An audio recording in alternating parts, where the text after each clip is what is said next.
Do you love special teams? Maybe you hate them at Ohio State. Either way, we're going to talk about it a lot because that's what happened on this open practice right behind us. Snap judgments are brought to you by Buyers Auto. That's Bill Landis, Jeremy Birmingham. I am Austin Ward. 15 more minutes of practice to observe, and we saw some backed up punt. We saw some missed field goals. We saw that's pretty much it. How are we going to talk about it? There's also some pooch. Some pooch punt. Some pooch. There was a kick six practice. They called it the Bama play. Yeah, we see like one special teams thing and then like, I don't know, real football stuff. Sometimes this was all special teams intentionally. So like we get it, but I don't know. What do you guys want to talk about? No one was fully dressed. So this is not like a full contact It wasn't a nude practice. I know. I mean, like no one's in full pads. This isn't it's their Thursday like kind of walkthrough. So we weren't going to get a lot of value out of this open window either way. But they did find a way to make sure we got even less value than we expected, which is great. Well, Kevin Wilson was here. Let's sell it. Let's sell it, boys. Let's get people back invested. There were some things to watch. Yeah. So Tommy what were Eichenberg. those things? Yeah, we'll get to him. Okay. Tommy Eichenberg, again, varying levels of dress, not full pads, not full contact. It certainly appears like Tommy Eichenberg will not be playing, which I do think is unfortunate. You know how badly he wants to. It's not an NFL draft decision. It is a health decision for him. I think we all know what he did to get himself ready to play in the Michigan game. And it's unfortunate, I think, for him that will be the last outing in an Ohio State uniform because he's given so much to the program. He's been around. We saw him talking to Gene Smith during those periods of practice out there and not getting involved with what was going on. But, he deserved better, I think, than what he's going to get this week. Here we are. Scene change.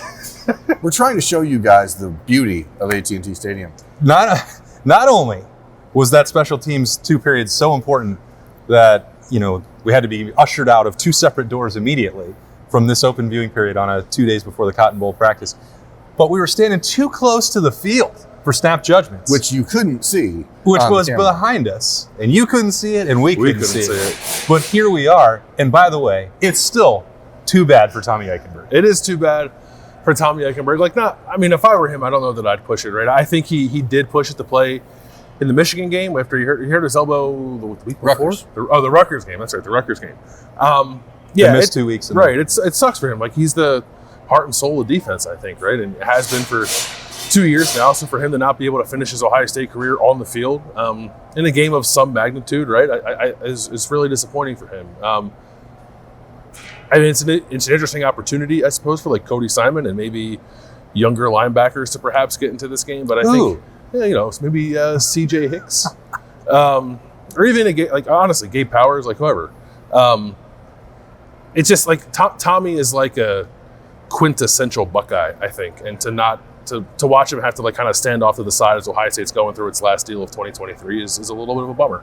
Yeah, it feels very John Simon-esque in a way. Like John Simon had to sit out the Michigan game in 2012. There was no bowl game. Like, just here you go, the end of your career, and that's not what anyone wants. But he's out here dressed. He's out here trying to keep guys motivated. Jim Knowles on Tuesday talked about someone's going to have to step up, and obviously that's Cody Simon to fill in first. But Cody Simon's been playing in place of Steel Chambers all year, so it's a kind of a new role for him. I mean, he did obviously play the 2 games where Tommy was not playing at the mic, but I think it is an opportunity for CJ Hicks and some of these other guys to fill a void. And this is not just a tryout for Devin Brown for next year. It's a tryout for everyone for next year. So it's important that those guys play good reps. And how many they'll get, I guess we'll find out. As we said, talking to Knowles on Tuesday, it didn't seem like he was really interested in having this be a CJ Hicks game or anything like that. But those guys are going to be on the field. So we saw Travion Henderson out there again. He was participating in every part of the drills that we watched. And Cade Stover, same thing. So it does still feel like Ohio State is on track to get most of these guys to play.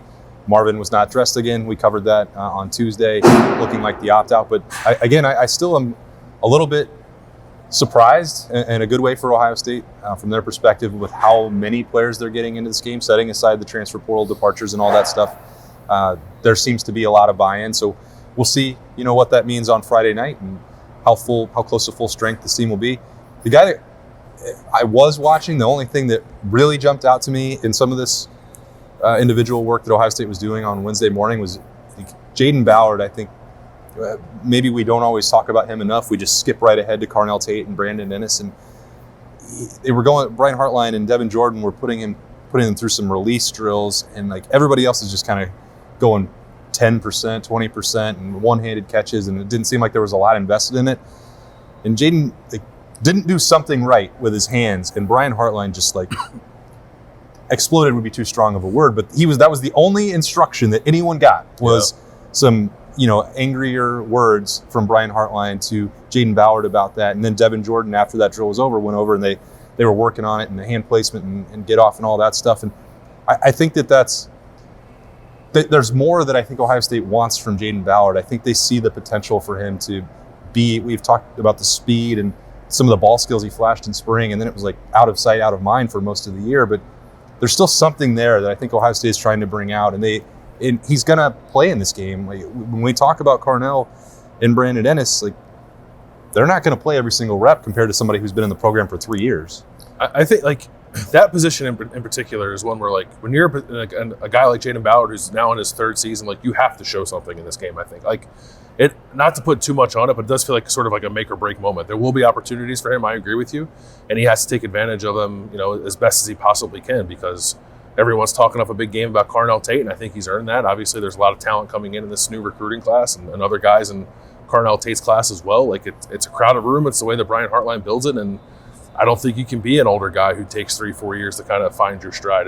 I don't think you can survive in that room. So Jaden Ballard, I think, does need to show out here. And I also think, too, like he's suddenly, like he's always been an older guy, but like Marv's not practicing. So like Jaden Ballard is now on the level, I think, of Emeka Ibuka and Xavier Johnson as guys who have to kind of like set the example in that room. So if he was like slip up even the slightest bit, I think Brian Hartline and Devin Jordan both probably going to get on you because you want to enforce good habits. I think you also have to appreciate that he probably recognizes the value of this moment. A lot of guys have already left the program, and he probably sees maybe some of the writing on the wall if this doesn't go the way that it needs to for him, but he's still here. And I mean, it seems like he's at least committed to being here through the spring by playing in this game. So I think it says something about Jaden, and he's a freaky athlete, man. Like he's a different type of player athletically than maybe any other receiver out there except for Carnell Tate. So you have an opportunity if you're Jaden Ballard to flash. Maybe they give him the ball on special teams. He had moments in the punt return game this year where he was at least willing to take some chances back there, and you could see that flash of dynamicism out of him that you're like, boy, that if you could just add that to the offense and give them a little bit of help from special teams, then maybe that's where it is. I mean, he's definitely a different type of athlete than some of these other guys, but it just hasn't all clicked. I do wonder, like, the thing that Devin Brown does the best is like throw the deep ball 40 yards down the field near the sideline, and I think that's probably what Jaden Ballard does best. So maybe this is, some things kind of syncing up for Jaden Ballard. People have been waiting for that Devin Smith thing to evolve, and maybe this is the opportunity for it to do it. The opportunity will be there. It's a big stage for him, and Ohio State's going to need that, as we've talked about. The shifting sands there a little bit at wide receiver without Marvin and with Julian Fleming in the transfer portal situation. We'll see. Travion Henderson is going to talk later on Wednesday. We'll see what is on his mind about the NFL draft decision. Watching that running back room right now, as depleted as it is, with Mayan Williams gone, with Chip Trayanum at Kentucky, it's wild just to see two scholarship running backs in Travion and Dallin Hayden running those drills. But there was a glimpse at the future there, Berm. So yeah, James Peoples made the drive up from San Antonio to be here and watch. And you got to figure a kid like that is like looking at this going, holy crap, is this all this looks there? Great. So, I mean, they're probably salivating at that, knowing that there's only two signees at tailback. It's the same thing Jelani Thurman did a year ago when they were in Atlanta. It's like, oh, you're close by. Come check out what we do. And those moments, they feel like they shouldn't mean that much, but they do. I mean, it's a chance to see how Ohio State runs in this moment, and that's big for James Peoples. Good-looking kid. I mean, I don't know, the first time you guys probably seen him. Like, he's bigger than I thought. He definitely has that J.K. Dobbins body type that you look at, but he's taller. And I'm excited to see what he can do. I felt like it was going to be too obvious for me to say that. Oh, he's a Texas running back. He's built a little bit. It is too obvious, but it's also too apropos to ignore. Yeah. So a good opportunity for him. I don't think running back with the way it's sort of been devalued in the NFL draft, and you can use multiple guys at the college ranks, like it doesn't leap immediately to mind, but it's such a key part of what Ohio State does. So when you're thinking about both Friday night, the workload for Travion, Dallin Hayden, and then into 2024, if no matter what Henderson decides, like somebody's going to have to step in and take some of those carries, because Chip Trayanum was a very useful and versatile role in that offense. That may have been one of the more impactful departures that Ohio State had, and it really changes the landscape of that entire room. Is James Peoples enrolling early? Yes. He is. Is Sam Williams-Dixon enrolling early?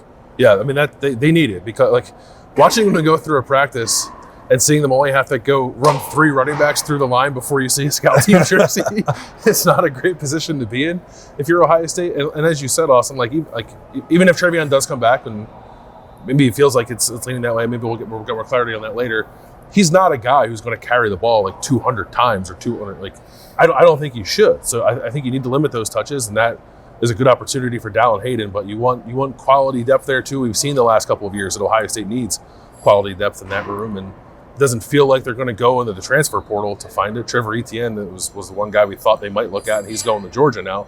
So it's a big spot for a couple of freshmen coming in 2 weeks from now. So it'll be one of the more interesting positions, I think, as we look ahead to 2024, because those young guys need to get developed quickly.